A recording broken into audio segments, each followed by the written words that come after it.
আসসালামু আলাইকুম। অষ্টম শ্রেণীর শিক্ষার্থী বন্ধুরা, তোমাদেরকে ইজি লার্নিংয়ের পক্ষ থেকে স্বাগত জানাই। আজকের ভিডিওতে তোমাদের ইতিহাস বইয়ের পৃষ্ঠা নাম্বার ৭৮ এর সমাধান করে দিচ্ছি।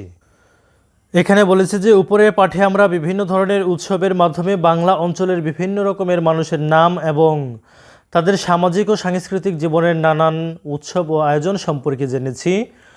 সুভাষিত রত্নকোষ এবং চর্যাপদ নামে দুটি গুরুত্বপূর্ণ সাহিত্যের কথাও জেনেছি।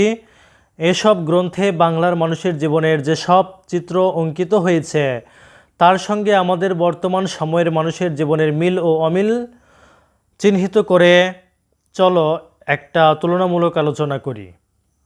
তো চলো এই নির্দেশনা অনুসারে এখন আমরা নমুনা উত্তরটি তৈরি করে ফেলব। উত্তর: সুভাষিত রত্নকোষ এবং চর্যাপদে বাংলার মানুষের জীবনের যে চিত্র অঙ্কিত হয়েছে তার সঙ্গে আমাদের বর্তমান সময়ের মানুষের জীবনের মিল ও অমিলগুলো চিহ্নিত করে তুলনামূলক আলোচনা করা হলো। সুভাষিত রত্নকোষ এবং চর্যাপদে বাংলার মানুষের জীবনের যে চিত্র অঙ্কিত হয়েছে তাতে দেখা যায় যে তারা নিজস্ব প্রথা রীতিনীতি অনুসারে সমাজ গঠন করে নিজেদের জীবন পরিচালনা করেছিল। এসব প্রাচীন আদিবাসীদের প্রথা পদ্ধতি এবং সমাজ ব্যবস্থার সাথে বর্তমানের উপজাতিদের সমাজের কিছু কিছু মিল রয়েছে।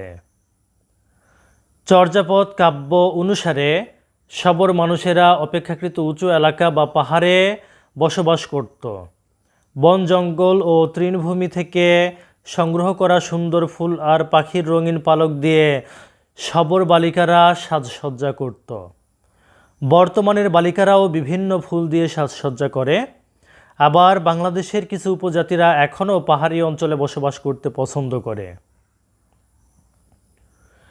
অন্যদিকে বর্তমান সময়ের শহরবাসী মানুষেরা বড় বড় বিলাসবহুল অট্টালিকায় বসবাস করতে পছন্দ করে এবং আধুনিক যান্ত্রিক জীবনে তারা অভ্যস্ত হয়ে পড়েছে।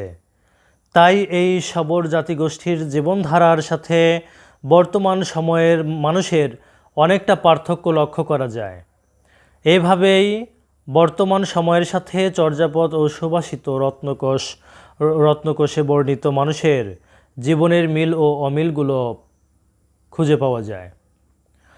তো প্রিয় শিক্ষার্থী বন্ধুরা, যদি ভিডিওটি ভালো লাগে অবশ্যই শেয়ার করে দিবে।